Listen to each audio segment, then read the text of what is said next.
Hello, you all. I'd like to take some time to just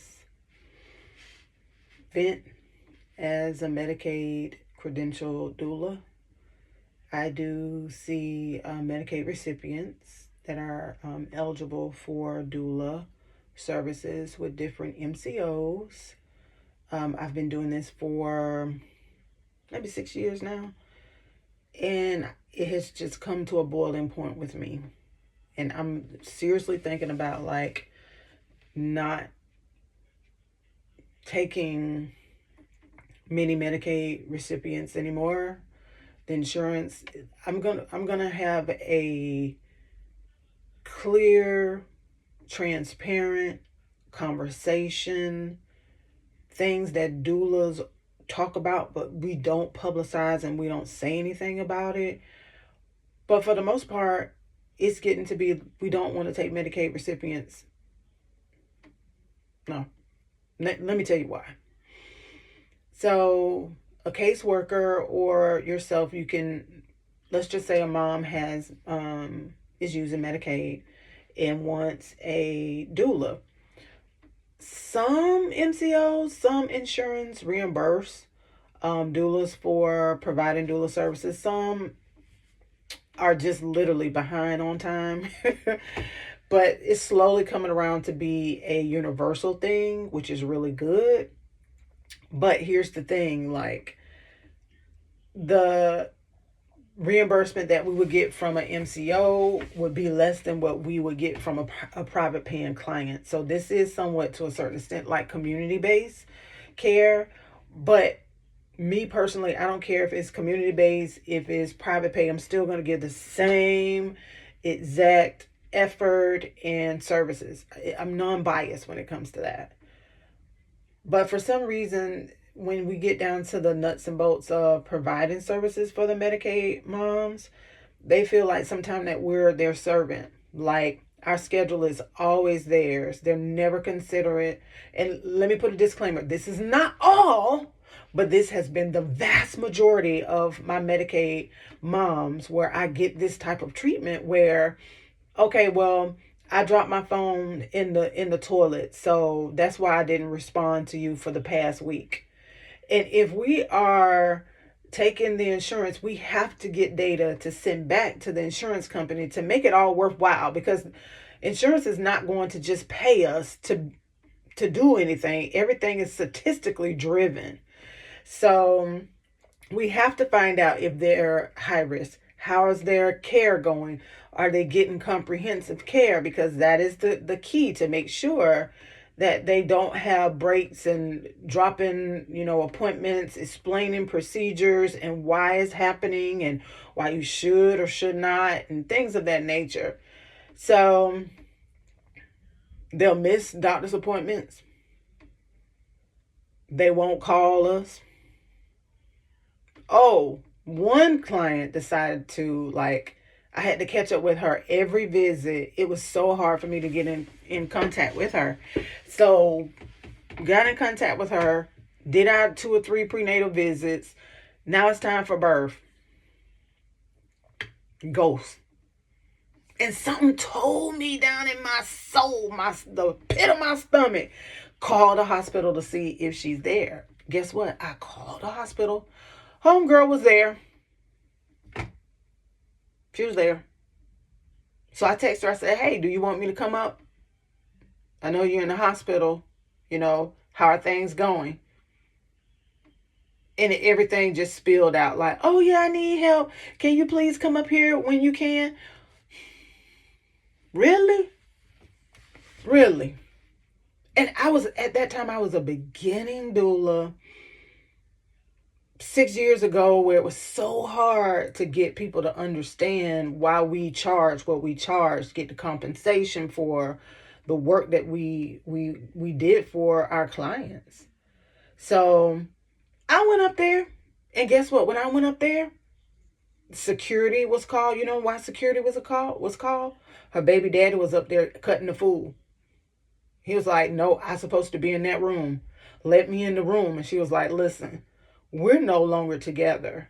and I will call you when your baby get here. Maybe I will, maybe I won't. I said, oh my goodness. And I had on the Doula shirt, and here I am coming up there in the midst of all of this. I'm like,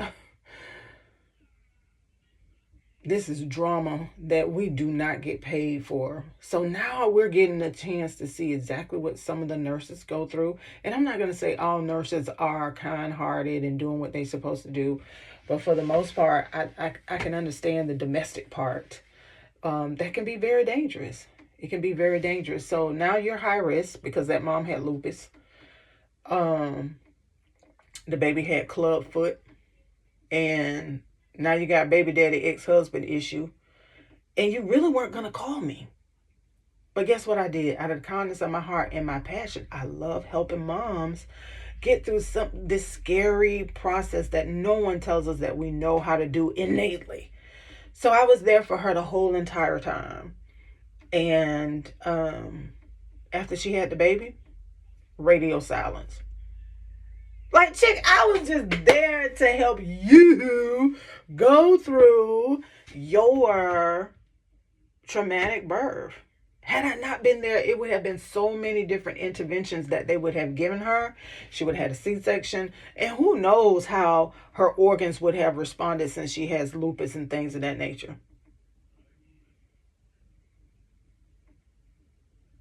I just felt like, what's my purpose? Why am I running behind people that don't want to be helped?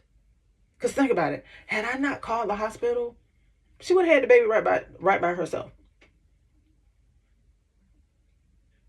Why did I not let that happen?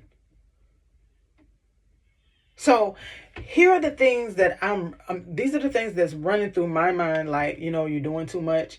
And, your practice, you don't need to have all that stress while you're living in your calling,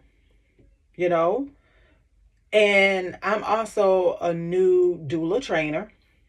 And I always tell them, listen, every client isn't your client. But I had to learn that along the way.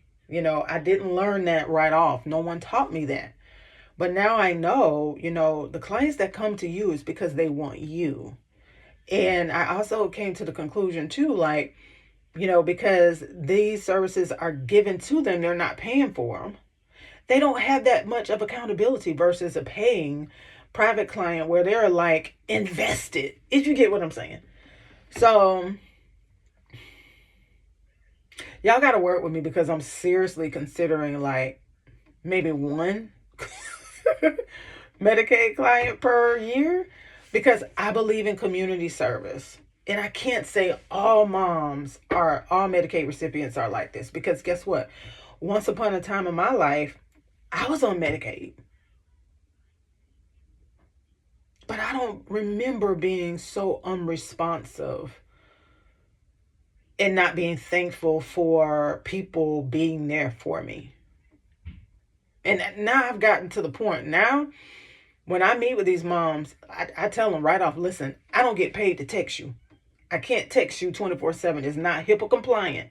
We got to get on a video that's HIPAA compliant, or we got to have conversations, okay? Because guess what? I'm not the right doula for you. Let's find somebody that best match your needs. And most all the time when I do that, they don't want to meet with nobody. But you signed up, said that you wanted to protect your birth. What happened?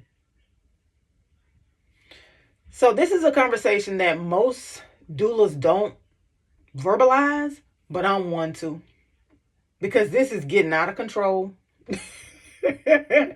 This is getting out of control, but I love helping people. And this is something that I am tussling with to figure out what I'm going to do because I don't get that type of interaction with my paying private clients. They're like, when are we going to do the next? When are we going to do the next? They want, free free visits. Like, we become friends, and I get that part, and I love developing that trustworthy type relationship and camaraderie with my clients because it will show up in the birth. we have to get to know each other. You know, she's going to be the most vulnerable in her whole entire life, and she's welcoming somebody into her life, into her birthing environment. So why would you not want to know who's going to be there? The energy says a lot. You know, you want to have people there with the right energy and, you know, things of that nature. But that's just my little how I feel about certain things that people not saying nothing. Now, when I start talking to other doulas, other Medicaid provider doulas, they say the same thing. And a lot of them say, you know what? I ain't doing it no more. I'm not doing it no more. This don't align with what I want to do and what I want to be in my life. They taking too much. They stressing me. They taking too much time and effort and energy out my life. So guess what? So if we all were to take that same approach, how is birth going to advance? And that's what I say to myself. Like, if I jump on out of this game, and people like me jump out of this game, we're going to hit rock bottom all over again. Infant and maternal mortality, infant and maternal mortality is going to skyrocket again. We know that doulas are making a difference. Now, I trained a couple of doulas, and everybody not made to be no doula. And that's okay. And that's okay. And that's another video that I'm going to have to put out too, because a whole lot of these doulas up here mucking it up. And I ain't calling no names and this, that, fourth, and the other, but it's a lot of doulas out here that's really, truly not in it for the real true purpose of, you know, advancing birth and helping moms innately birth their babies, getting back to the basics, you know, with things that we were born to do. They just showing up active labor and they riding out with their money. So yeah, y'all, pray for your girl. Because either I'm getting old or I ain't dealing with this BS. Signing out, the Doula Ref.